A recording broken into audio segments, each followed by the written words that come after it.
नमस्कार दोस्तों, आप जुड़ गए हैं स्ट्रीमिंग ड्यू के साथ और यहाँ मिलती है आपको फिल्मी दुनिया से जुड़े सभी अपडेट्स। जैसा कि आप सब जानते हैं, हाल ही में रिलीज हुई फिल्म छावा का क्रेज लोगों में काफी दिख रहा है और ये क्रेज का मेन रीजन है इस फिल्म की स्टोरी, क्योंकि ये ओवरऑल स्टोरी हमारे कई सारे सवालों का जवाब दे देती है। क्या आप जानते हैं कि संभाजी महाराज की शहादत के बाद मराठा साम्राज्य क्या क्या हुआ था और औरंगजेब की मौत का असली कारण क्या था और क्या मराठा सेना का भी इसमें हाथ था?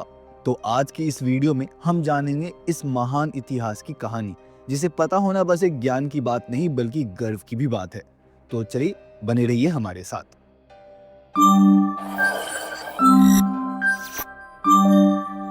1689 का वक्त था जब औरंगजेब ने मराठा योद्धा छत्रपति संभाजी महाराज को पकड़ लिया था। उन पर काफी अत्याचार किए गए, पर उन्होंने कभी भी इस्लाम कबूल नहीं किया। उन्हें बहुत ही कठोर मृत्यु दी गई। पर क्या ये मराठा साम्राज्य का अंत था? बिल्कुल भी नहीं। संभाजी महाराज के शहादत के बाद मराठा साम्राज्य बिखर गए थे, पर उनकी मां राजमाता येसुबाई और सैनिक आगे बढ़ने को तैयार थे। उनके भाई छत्रपति राजा राम महाराज ने मराठा सेना का नेतृत्व किया था और मुगलों के खिलाफ जोरावर जंग छेड़ी थी। 1690 से लेकर 1707 तक मुगल्स और मराठा के बीच एक कठिन संघर्ष चला, जिसमें मराठा सेना ने हर तरफ से औरंगजेब को घेरना शुरू कर दिया था। छोटी छोटी सेनाएं मुगल्स फौज पर आक्रमण करती रही और उन्हें तोड़ती रही। 1705 के आसपास मराठी सेनापति सांताजी गोरपरे और दानाजी जादव ने मुगल सेना पर ऐसे वार किए जो खुद औरंगजेब भागने पर मजबूर हो गया था। ये मराठा रणनीति का ऐसा प्रदर्शन था जिसमें मुगल सेना की हार तय थी। उन्होंने हर जगह पीछा किया और उनकी फौज बिखर गई थी। औरंगजेब की हालत इतनी खराब हो गई थी कि उसे खुद अब सरेंडर करने की नौबत आ रही थी। सांताजी घोरपड़े और धनजी जादव मुगल्स फौज के लिए एक डर का दूसरा नाम बन चुके थे।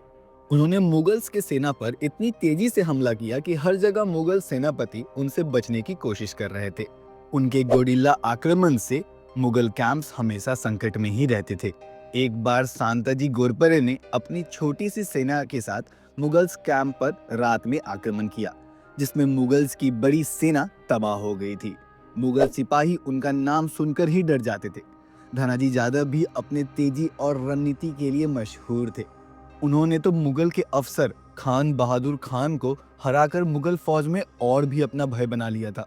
मराठास की ये रणनीति मुगल्स पर भारी पड़ने लगी थी। 1705 तक औरंगजेब बहुत थक चुका था और एक के बाद एक मराठा सेना उनके सपनों को चकनाचूर कर दे रहा था। वो महाराष्ट्र में आकर अटक गए थे और उनकी फौज भी हर तरह से घिरी हुई नजर आ रही थी। हर दिन मुगल सेना को कमजोर करते जा रही थी। 1707 में औरंगजेब की मौत हो गई फाइनली। अब कुछ इतिहासकार कहते हैं कि वो एक्चुअली एक बीमारी से मरा था, पर असल वजह तो ये थी कि मराठा सेना ने उसे इतना हद तक परेशान कर दिया था और वो इस हाल पे छोड़ दिया था कि वो जीने की उम्मीद ही खो बैठा था। एक समय का दरिंदा बादशाह लास्ट में एक थके हारे व्यक्ति की तरह मरा। अब ये तो थी मराठा वीरों की कुछ कहानियां। वैसे बहुत सारी कहानियां हैं जो आपको अभी रिसेंटली रिलीज्ड फिल्म छावा में देखने मिलेगी। और बात हम यहीं पे खत्म करते हैं फिलहाल कि महाराज संभाजी महाराज की मृत्यु के बाद उनका साम्राज्य खत्म नहीं हुआ था, बल्कि उनके बदले के लिए और मजबूत बनता गया और फाइनली औरंगजेब का खात्मा हुआ। वैसे अगर आपको ये वीडियो पसंद आया तो इसे लाइक करें।